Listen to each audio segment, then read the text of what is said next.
heritage, and I want to embrace learning new things.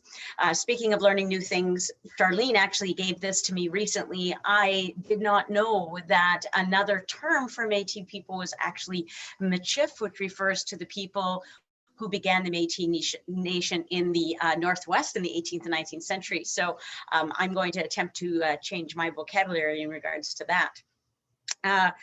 Okay, so the other reason why I'm here today is because, like you, I love a good story. And if Netflix and binge watching hasn't taught us anything, is that human beings love a good story.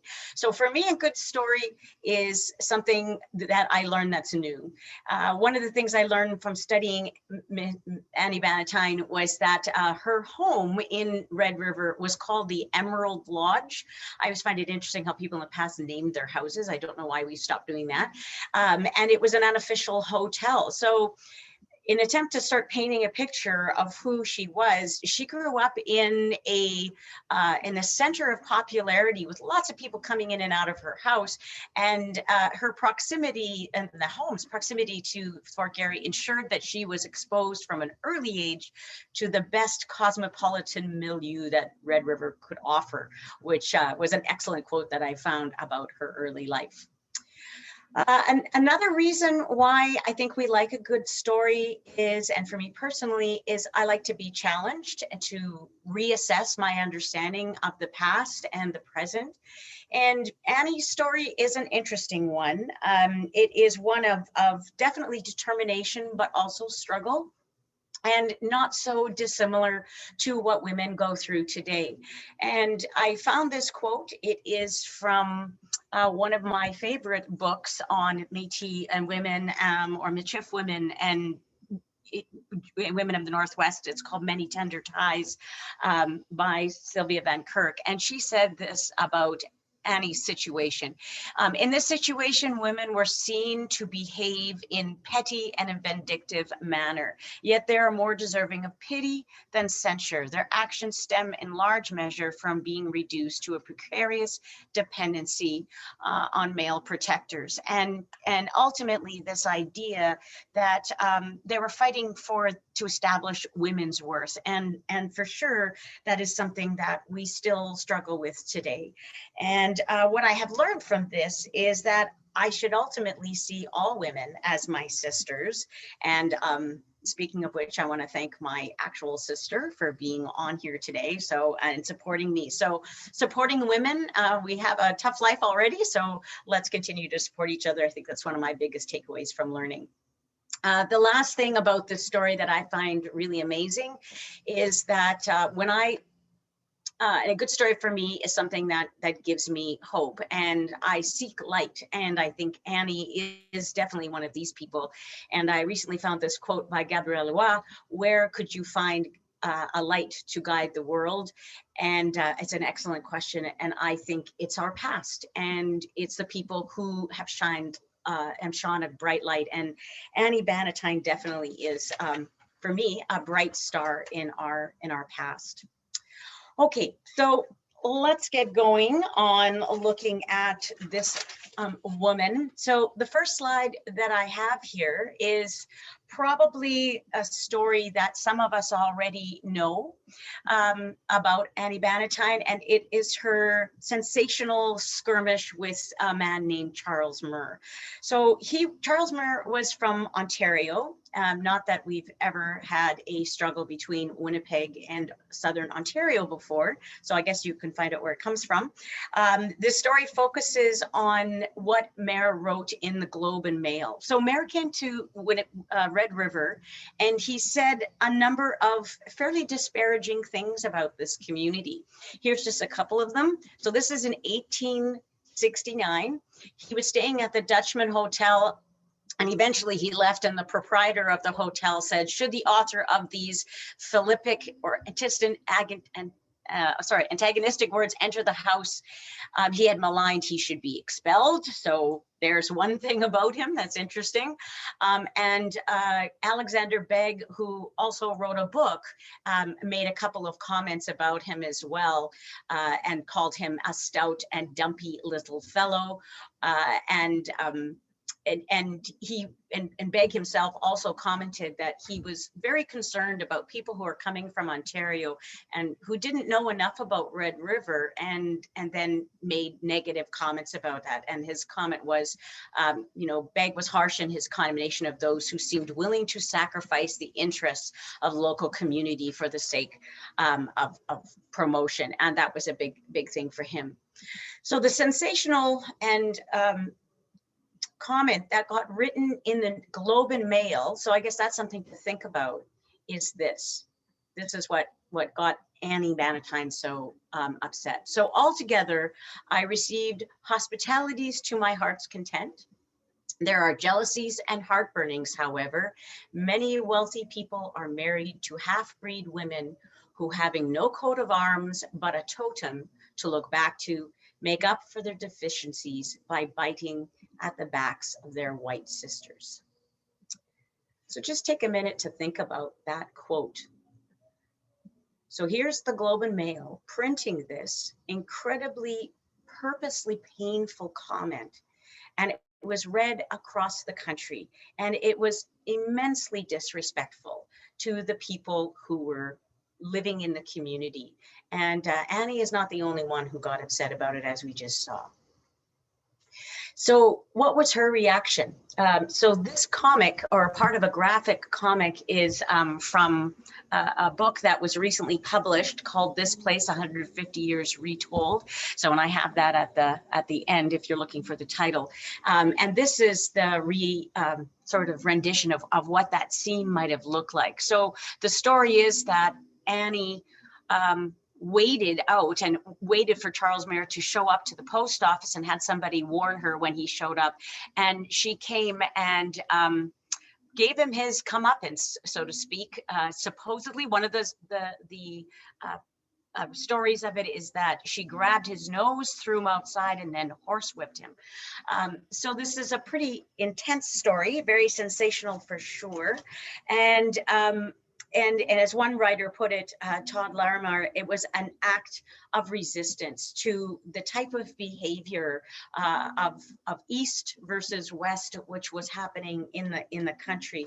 And some have also suggested that this was one of the beginnings of Riel's movement to the independence and the Riel resistance in 1870. So a good picture of this. So when we look at this, though, is often that's where we begin and end with Annie, and her life is, more than that. So our question the two questions that I want to answer today is, who was Annie McDermott Bannatyne, and why is she significant? So we're going to delve into those two questions today. Okay, so Charlene, here's where if you have the chance to put in the poll. My question that I have for all of you, if you want to put this in the poll, is how many puzzles have you created or started during this COVID period? I'm just wondering, so take a minute to put in there. I have done a number of them. Ooh, there goes all of them. Got quite a few.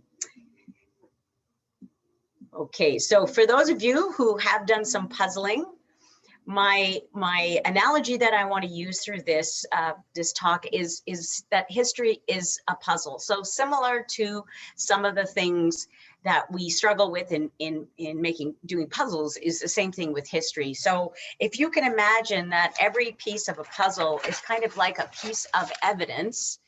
Okay, so we can end the poll here. I think that's probably good. So quite a few of you have done some puzzling. That's excellent. We'll just stop. Okay, I'll just stop that. Is to think about pieces of a puzzle like evidence. So let's continue. So I don't know about you, but one of the things that, okay, I don't know. Oh, there we go. I sort of see the story of Annie and Mayer as sort of one sort of recognizable part of the puzzle. And if you're looking at this, maybe you recognize this piece of architecture from somewhere in the world. And it gives us an idea of what we're looking at, but not necessarily the whole thing. To find out more and about Annie, I spent quite a bit of time doing research, whether it was going to the archives or reading a number of different books and searching a lot on the internet, because there's so much available there. So what I want to do in this talk is to try to create the larger picture of here. So what is the picture of Annie Bannatyne? She was born 1832. The mere incident kind of happens in sort of the middle-ish of her life, and then she dies in 1908. But what happens around her life? So that's where we want to try to fill in. And I don't know about you, but I am kind of like an edge piece person.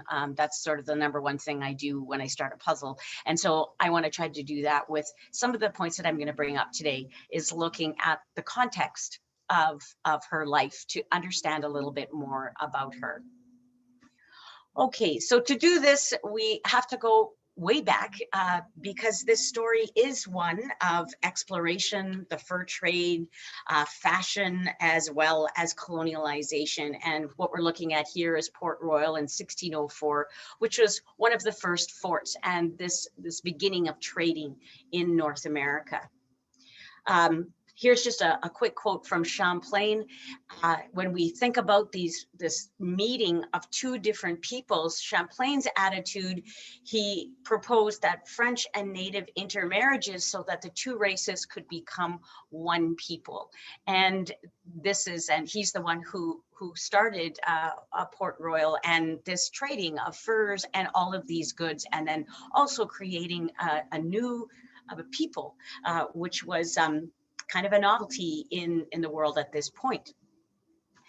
Women overall in the fur trade were incredibly invaluable. And I found another really great quote about women in the fur trade.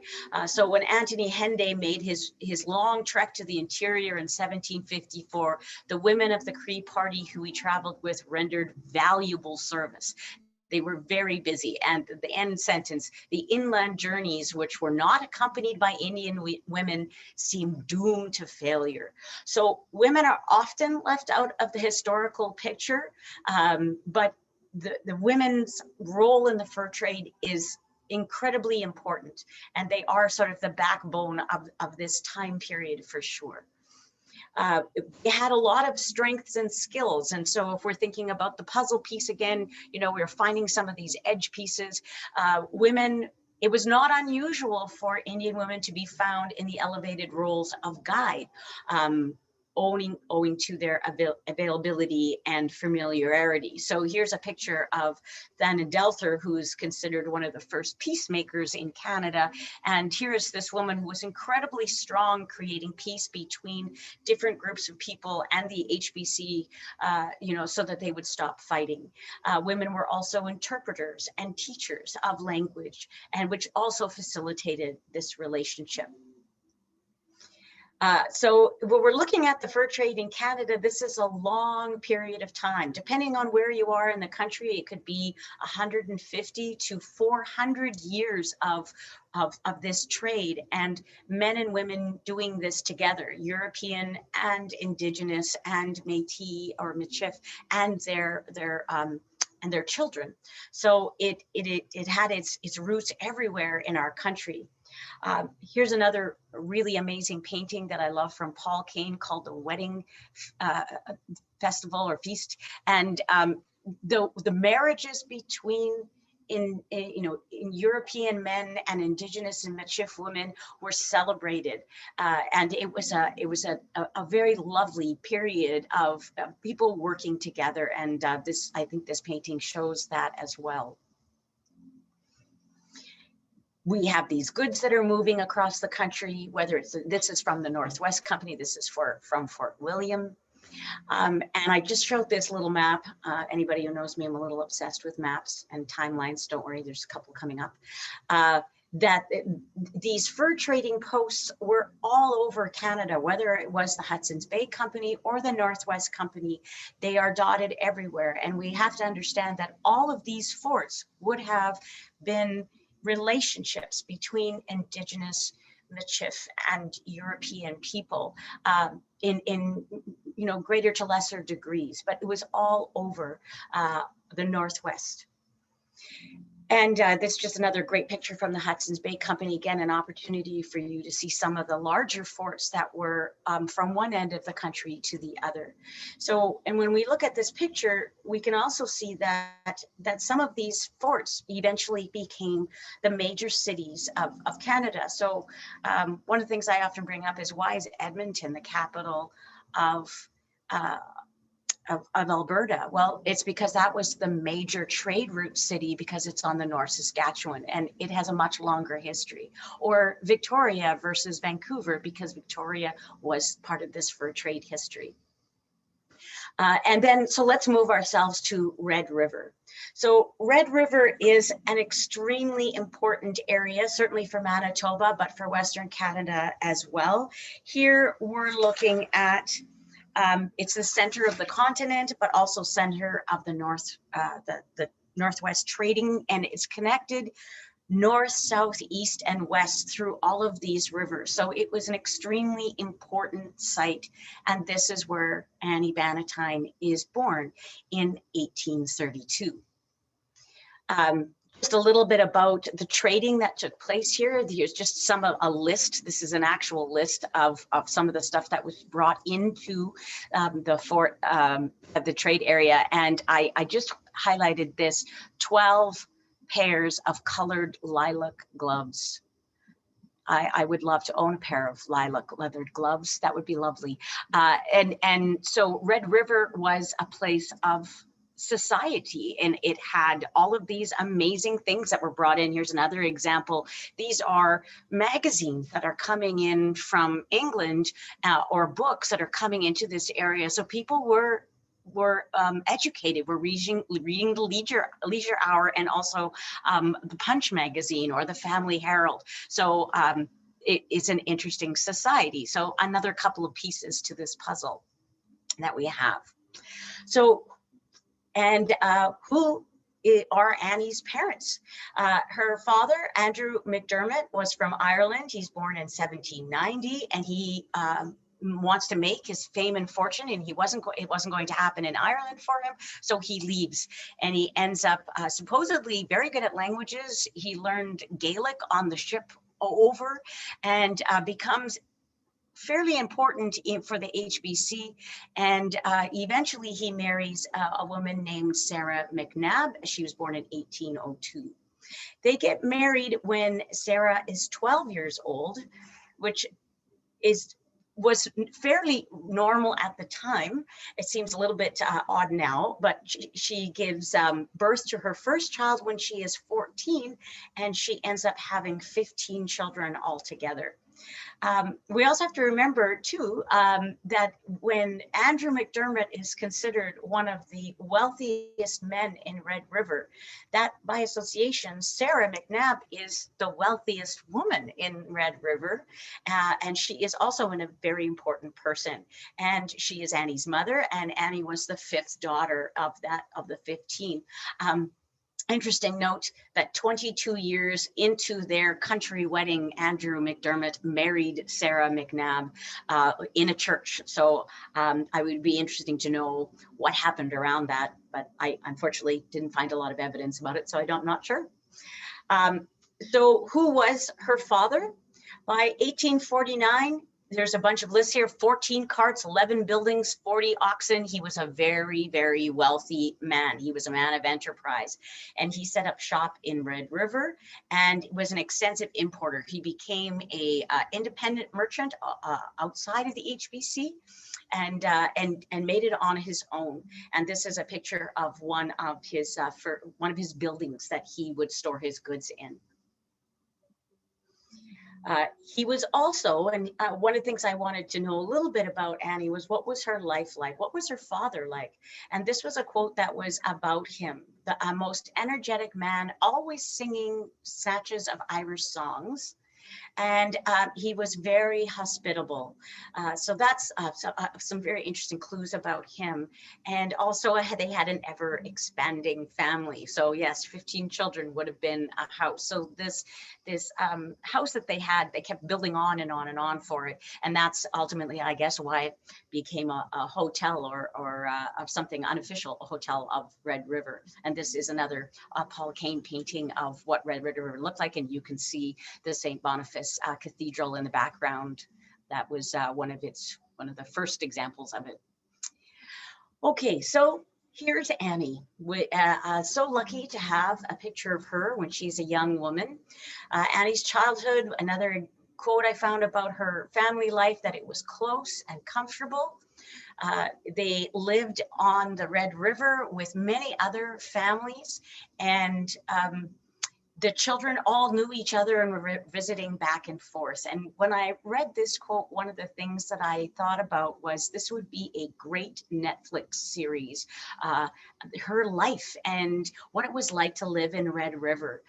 So all of these children, and I could just imagine them, you know, playing by the river, throwing stones, hanging out in each other's houses. And that is something that they certainly did. Here's another piece of evidence that I found, which was quite remarkable. So some pieces of the puzzle that came together just to understand a little bit more about her life. Harriet Sinclair remembers visiting the McDermott household with a maidservant one evening in the 1840s to see a magician. Okay, so that was kind of startling to me.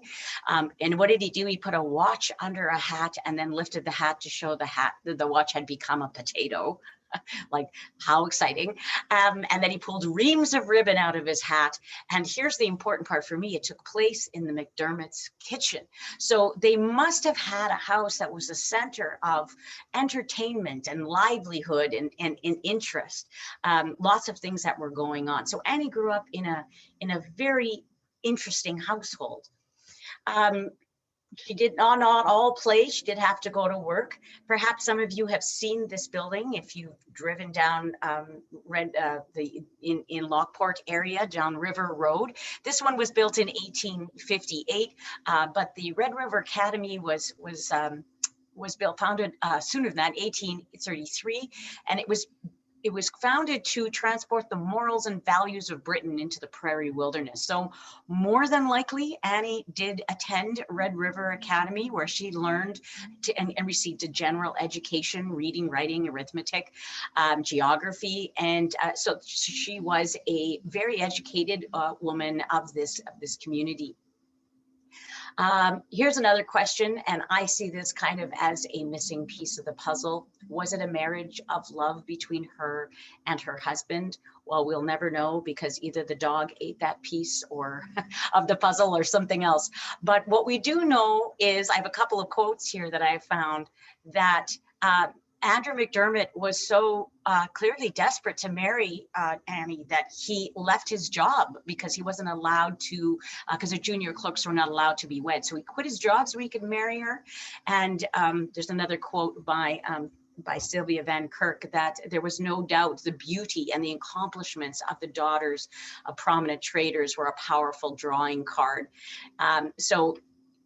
Annie, as well as some of her sister Sarah, ultimately marries McTavish and becomes the HBC governor. So that's her older sister, and Annie herself was regarded as a handsome woman, always dressed beautifully and vivacious. So I think it would be nice to know if they were madly in love, but perhaps they did become in love eventually.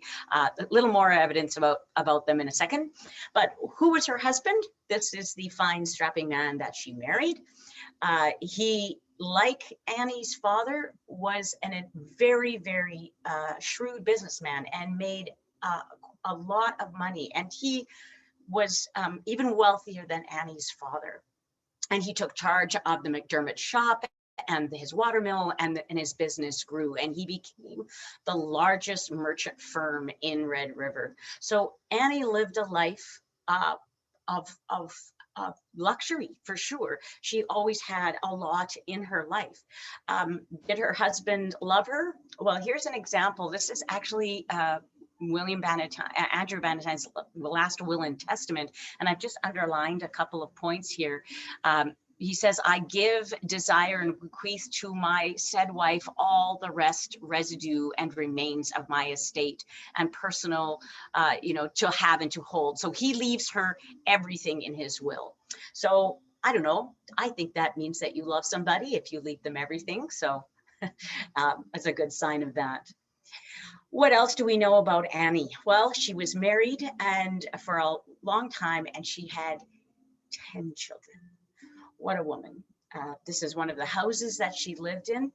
And here, the story about Annie, I believe, is a little bit of a sad one. Out of the 10 children that she has, only the ones that are highlighted there are the ones that survived her. All the other 7 other children died before she did.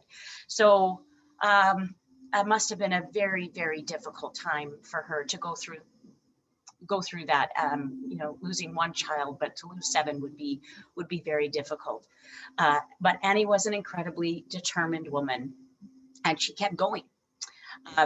Here's another great picture. In this picture, you have a number of her children. This is from 1868. Unfortunately, in this picture, these children all die before Annie does, except for this cute little guy here. That was William. So a lot of tragedy in her life, but we do know that she was a very devoted mother, and she took her children with her everywhere. Here's a picture, and I believe this is either William or Robert, not quite sure, and then her youngest daughter, Margaret, and then her one surviving daughter who survives past Annie's life, which is her namesake Annie as well, I believe. So she took her children with her everywhere she went. I'm just gonna, I don't know if this is in everybody's way or not. There we go. So this is Annie, the older child. Margaret's the one in the middle, and they went with her to Scotland. They traveled all over in the States. They went to Quebec City, where these pictures were taken in 1882. So and incredibly beautiful children that she had. I love the hair. Okay, so what else do we know about Annie? So her social life, she is, and this is one of my favorite pictures of her. I love the little, hand on the chin, and you just want to sit down and have a conversation with her. She was admired as a gracious hostess and much given to good works. So in 1864, it is talked about that she had grand gatherings, grand dinners, and that anybody who came to Red River experienced the kindness and the hospitality of Sir Andrew G. Bannatyne. So that's about her husband, but I'm quite sure it is Annie that is creating the hospitality in the home. She grew up in a hotel, sort of idea. And so hospitality would have been a huge part of her and the legacy that she left in this community. She was also very philanthropic in her community. So in 1866, I have a quote here. So this is Red River, Fort Garry in the winter, that she organized bazaars and raised money for the poor. And she also had large gatherings, and this to me is really important, gatherings of people from all quarters during the Christmas week. So everybody was welcome in her home and in their, and part of their charity. So she was not only looking at one certain group, but everybody. We also know that the family themselves was part of the community, and just as a couple of pictures, so this is of a letter that I found by Reverend James Curry, probably one of the funniest letters I've ever read in my life. He's just hilarious. But what he asks for is for the Bannatyne, specifically Andrew, to send meat for the poor. And this is sent in 1869. And why is because in 1868, there was a crop failure. So people were starving. And so what we can see by this information is that the family was known for their charity and community members who could be relied upon. So, as I said, I like timelines. Here it is. So where are we? So Canada becomes a country in 1867. We have the Muir incident, in 1869. Manitoba becomes a province 1870 in July. That's when the Hudson's Bay Company gets sold to Canada, and this huge area that has many Michif families living on it becomes now part of this Dominion of Canada, and there's struggle in that. In 1878, we have John Norquay, who is Michif, and he is the premier of the province, and he's trying to create and make sure that the railway that is coming is going to actually support the people in the community. And he unfortunately ends up having to leave office because of issues in regards to the railway. And one of our important, our turning point dates here for sure is 1885, when the railway is completed. This very much changes what happens in Western Canada, because up until this point, you'd have to walk, and that'd be very far. By 1890, what we know is that Thomas Greenway becomes the Premier of Manitoba, and he's not a native Manitoban, he's from Ontario. So how does the Red River change? It changes because of a massive amount of Ontario immigration. So Charles Muir is one of these initial people who comes from Ontario into Manitoba, and this idea of, that Canada should annex the Northwest. In 1870, the Franco-Catholics and the Anglo-Protestants in Manitoba made up 50% of the population. 20 years later, they're down to 10%. The Franco community is really small. So these newcomers who come bring new ideas and new values, and this is where the struggle happens for sure in Manitoba. Here's another couple of really great quotes that I found in regards to this period, and this is from actually one of my former students who just finished writing her master's or her thesis, honors thesis in regards to education, French education in Manitoba. And her quotes are that the French and the English had to frequently work together to be effective. This is 1870s, that the spirit of cooperation and compromise was really important in Manitoba. But when the settlers came, compromise was no longer the norm. This idea of election changed things, and people were not as, it wasn't quite the same as the old Manitoba. And so we have this period of change. So if we're thinking back about our idea of a puzzle, so we're putting some pieces together here about who Annie is, what was her life like. And so when Manitoba begins to change, Annie doesn't leave. She doesn't go somewhere else. She stays in Manitoba, and she continues to work with the community that is here. So what is Annie's legacy and life? Well, even when Manitoba becomes a province, what's one of the first things she does is become part of the need to care and love the community, and with healthcare. And between her husband, herself, and her father, there's land that's given. She raises money, and a general hospital is built in this community. And one part of this quote is that she's raising money for the hospital, even though that in 1873 the family home and legislative building burns to the ground. So her house burns down, but she keeps on going. She is just bound and determined to help people. Supposedly they got everything out of the house. Who knows? It's interesting though, but she keeps going with her endeavors. Here's another example. This picture is from 1910. The Winnipeg Hospital grows and grows because so many people are coming to Manitoba. So they actually donate more and more land to this community and help with that. Okay. So what else is part of Annie's life at this point? What else does she do in her later years? She and her husband travel. They still have money. And this is from 1881. They spend time in the Arlington Hotel, where the baths are delightful.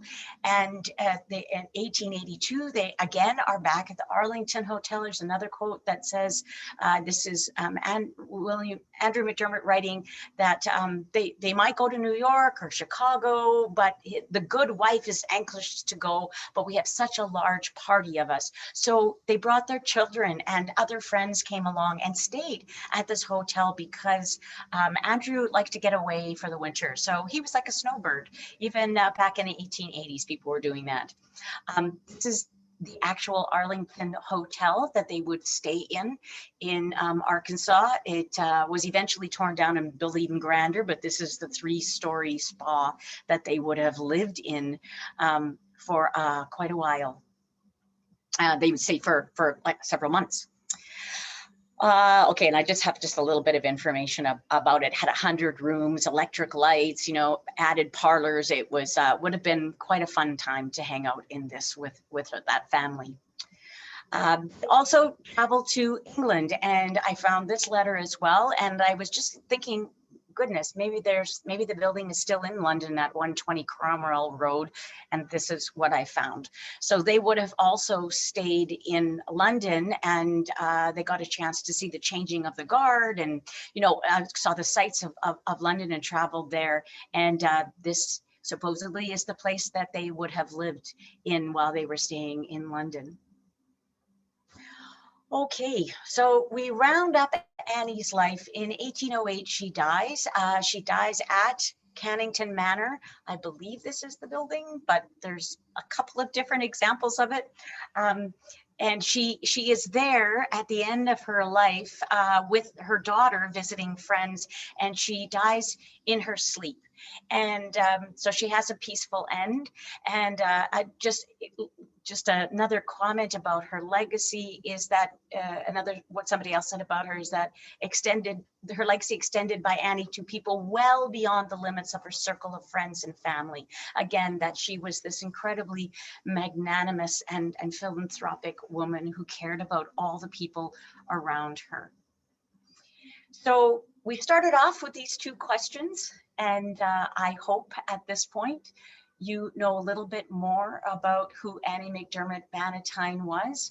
She was a determined woman, a loving mother, a amazing partner to her husband, and she shows us a lot about what people in the past were like and the legacy of the Michif people in the Northwest. Even her brother, this is a service record that I found of her brother Miles. He worked for the Hudson's Bay Company, and I found this quite compelling that her brother's wife is mentioned in his memorandum of service to the wife affectionately known as Granny to scores of young fur traders whom she befriended. So they actually write about his wife in their memorandum, and how generous and what a wonderful woman she was. So it's not just Annie. Many people and Michif people and people who came to Western Canada and all over this country were very generous and caring people. So speaking that this is the Elizabeth Alloway presentation, Elizabeth Alloway was born in 1858 and lived till 1926. So she also is this incredibly generous woman. And I would like to think that perhaps Elizabeth and Annie maybe met at some point, because they certainly were around at the same time in Winnipeg, and maybe they were on a board together. Who knows? But she also was a very generous woman, and perhaps the legacy is Annie Bannatyne's legacy is also interwoven with Elizabeth Alloway's legacy as well. I've also had the privilege of, for thinking about legacy, Annie Bannatyne's children and then their offspring are all over. And this is, I have had corresponding with Susan Bannatyne, who is in Melbourne, Australia, and she wrote a couple of things to me about what she thinks about her great, I'm not sure how many greats it is, grandmother Anna Bannatyne was, but she is also interested in this family's philanthropic generosity, and reminds her to think big and to think about legacy. And also, you know, looking at this story that we talked about John Muir, about looking at her own personal values as an offspring of Annie Bannatyne. Oh, and lastly, I don't know if anybody's a curler out there, but I don't know if you know, the Manitoba Métis Federation actually is one of the major supporters of Einarson and our Canada curling team. So that's pretty great. So they are still showing their legacy to us in all forms. Okay, so I will end my talk today just to encourage you to learn more about Manitoba history. One of the ways that I was introduced to Annie was actually with my own classroom and getting my students to research different people in Manitoba's history and then put on a play about that. And it was a great opportunity to go to the archives and for students to dig into the evidence and learn a little bit about some of our founding fathers and mothers of this great province. And if you're wondering what the whole puzzle looked like, that was it. So that's the end. Okay, I'm going to stop share. And there we go. Merci, Jennifer, pour le bon ouvrage. Thank you so much for all this good work. I just feel like I was in my high school Canadian history class again, only this time I'm not asleep. I'm totally paying attention. And it was so interesting. Made me feel even extra proud about my Métis history and wow, lots going on there, not just the horsewhipping incident. Excellent. So if anyone, we're going to open the Q&A. Again, you can type it in the chat. You can type it anonymously to Dalnavert Museum or Kyle McPhail, and we'll pass it on to Jennifer. You can also use the raise your hand button, and only because I can't really see everybody all at once. So if you know where your reactions are on your screen, you can raise your hand and then unmute yourself and ask your question in person. So just, or you can also just type in the chat that you want to ask a question, and we can do that way. Or you can just yell at me. Or just yell. Okay. Vanessa says, thanks for great talk, Jennifer, for all your research and insights. I want to go back to the horsewhipping. Wondering about how her treatment of Muir, is it Muir or Mayor? Doesn't matter. Yeah. Doesn't matter. Such radically unconventional behavior for a woman of that era became a powerful symbol for her community, including for Louis Riel. And any thoughts on how a few moments of her life took on huge symbolism? Well, there is a reference to the fact that Louis Riel was, she is a related cousin, sort of, not directly, but so she knew Louis Riel knew her and her husband, so they were part of that, and that Louis Riel actually wrote a poem, and she was one of the stanzas. So she may have been one of the inspiring moments of, you know, like my that's it moment, I'm not going to take it anymore, and that might have been an inspiration to many people during the resistance and afterwards of what was happening as all these settlers were coming here with preconceived notions about what the West was like and how they were going to, you know, modernize it or civilize it. And it was already civilized. There were many communities living here. And I guess for me, her incident also shows me that just we need to respect, you know, the hard fought, enduring legacies of our heritage, and that you shouldn't just assume. So Charles Mayer kind of comes in and just assumes and then prints things in the paper, you know, like really? So yeah, it's an interesting point for sure. Yeah, I wonder what she felt about that that incident afterwards, kind of taking on a life of its own. Well, if there's anybody out there that has a letter, because I couldn't find anything that's written by her personally. So but we have to know that she probably wrote hundreds of letters in her life. Where are they? Like, if somebody has one, I'd love to read it. But that's kind of like my puzzle analogy. There's a lot of pieces in this puzzle missing, and I really don't know, about her. So yeah, let's get some more. Let's uncover some of those things. Okay, so Carol says, very interesting presentation. Great to see something on a woman of Red River and not just their husbands. Where was the original Bannatyne house located? Do you know? In present-day Winnipeg. Also, where was Colony Gardens? Well, I'll just share my screen for a second, because I did have a slide at the end of my presentation. I had it there and then I took it out because I wasn't sure. But there's lots of information about, this is one. Supposedly this was it. I believe this was one of their homes that was built between 1883 and 84 at a cost of $38,000, 30 rooms. Like, they lived in luxury, but they lived in quite a few houses. And yeah, the information is a little sketchy. I don't know if you've ever done this when you're doing a puzzle, that you have two pieces that you keep trying to fit together, but they don't fit, but you want them to.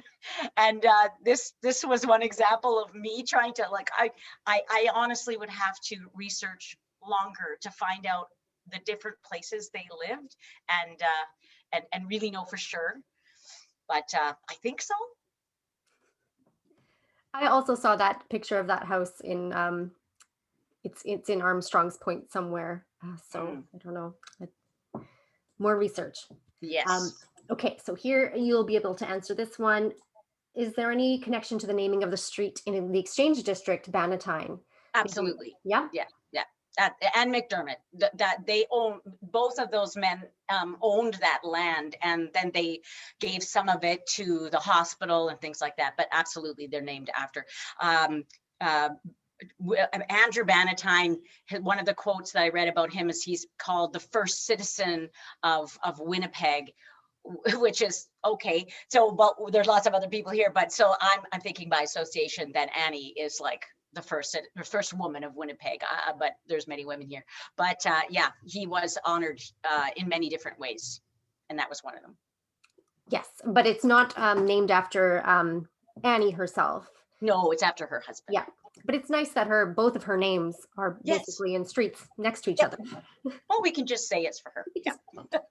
Yeah, she was there too.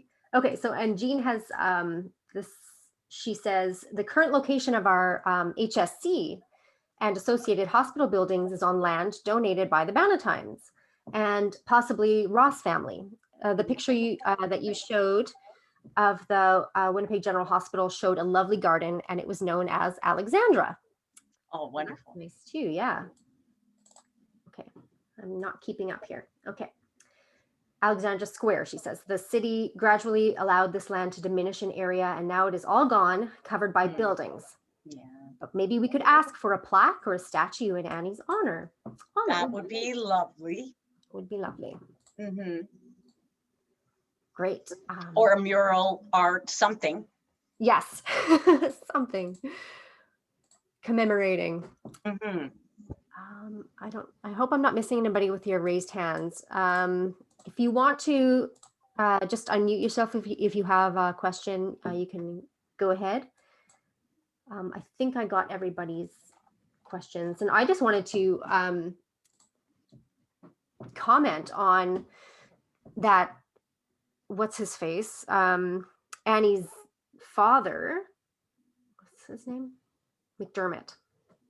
Andrew McDermott. Andrew McDermott. He came over. He learned Gaelic on the ship. That's what I read. When he was coming over on the ship, there was a large group of Gaelic-speaking people, and it was they had almost had a mutiny because there wasn't enough food on board, and some of the people were starving. Oh. And he actually was somebody who learned Gaelic and then was interpreting and trying to keep things kind of. Let's not go crazy and throw people off the ship. And later on in his life, it said that he was quite fluent in Cree as well as perhaps Ojibwe. So he was very good at languages and learned those things too. Yeah. Oh, interesting. the Michif language, Bungi, which a lot of people spoke, is Gaelic and Cree based. I think it's Cree based. At least there's a Gaelic portion of it. It's almost disappeared now, but it's very interesting sounding language, that one. I wonder if he spoke that as well. I'm sure there were pidgin languages everywhere. Lots of good languages. Excellent. So, okay, Mary says, sometimes when I'm at Dalnavert, I should ask her about the Bannatyne, where the Bannatyne houses were. Oh, yes. We should talk about the Bannatynes part of my extended family by marriage. I know there's a lot of material about the family. Oh, Mary. Well. Let us have a conversation about that. That's really interesting. I also just wanted to mention too, if anyone is interested in learning a little bit more about some other people in Manitoba's history, is my students did research and together with Debbie Patterson wrote a play. And so I have, if somebody wants the PDF of that play, they can read about some other interesting people like Margaret Taylor or Francis Simpson or Perry, like number of people I can't I'm going to think, but if you're interested, it's a short play about different Manitoba people. Cool. Well, I'd like to see that PDF for sure. Okay. And Giles says the Bannatynes built the Valentines Castle in Armstrong's Point. Okay. Okay. Thanks for confirming that. AGB Bannatynes, failing health, sadly ended before they moved in. So they didn't actually live there, I guess. Okay, so great presentation, Jennifer. Thank you. Very informative and entertaining Sunday afternoon. Thank you so much, Rosanna. Great. So any other questions or comments on this presentation, which was excellent? Sorry, I'm not seeing, if you have your hand raised, just unmute yourself because I can't see everybody in my Zoom. I'm trying to look at everybody, but now I've done something to my screen. So if not, look at the chat again. If not, then we'll end today. And thank you so much, Jennifer, for giving us your time and spending the time, your time working on this presentation was excellent. And your students are very lucky to have you as an instructor. I wish I did. Debbie, Deborah Hurl, you had your hand up. Did you have something, question or anything? No, I just wanted to say that it was very good. I was just giving her a thumbs up or a hand clap. Yeah. Thank you very much. Yeah, sometimes hand claps look like hand Very clap. interesting. Thank you. Thank you so much. Okay. Okay. Well, if not, then I will say Kwapamiten, Michif for see you later. And Kwapamiten see everybody later, I hope. We have our next presentation June 13th. It's on the corset with Dr. Sabrina Mark and Vanessa Warren. And it's part of our very first Dairy Days at Dalnavert. So that's the teas that we will be doing for the rest of the summer. This is a virtual one, so you can sign up for an at-home tea package. We will send you scones and tea. And then you can watch the presentation and be part of different conversation breakout rooms. We've got a lot of stuff planned to make it a fun experience in June. That's June 13th. You can sign up for that right away on the website. If you just wanted to come to the lecture is always free. You can sign up on our website again for that one. Thanks, Jen. Greetings from Germany. Oh yeah, thanks, Betty. That's exciting. Great. So thank you again, Marcy, Jennifer, and we will see you all again. Yes. Thank you very much for everybody for coming.